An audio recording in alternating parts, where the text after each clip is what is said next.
網上面列出10種燃燒脂肪最快嘅減肥運動，排名不分先後，係好 specific 嘅邊一種運動？係行樓梯咁樣。有行樓梯，半個鐘可以消耗300卡路里喎。不過好難行到一個鐘頭。啲人行樓梯機㗎而家。唔係啊，我係特登揀個有冷氣嘅樓梯，跟住之後行上去，再搭 lift 落翻嚟，再行上去咁樣。而家專門有樓梯機。唔係，但係樓梯機同真係行樓梯唔同嘅，你唔好同我拗。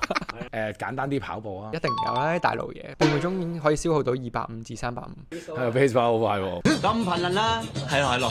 游水，游水都有300至450咯。我泳術唔得。你蛙又蛙又蛙。舉重咯。啞鈴啊，係啊，300至400啊。即係 until failure。係咪谷盡啊？我哋都做牛鈴啦，搏繩。搏繩游啦，都係300至400嘅啫，半個鐘。2分鐘俾人 K 咗咧。1 2啊。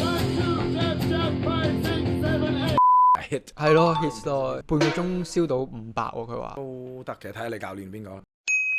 踩單車唔得啊嘛。踩單車有喎，去到200至300。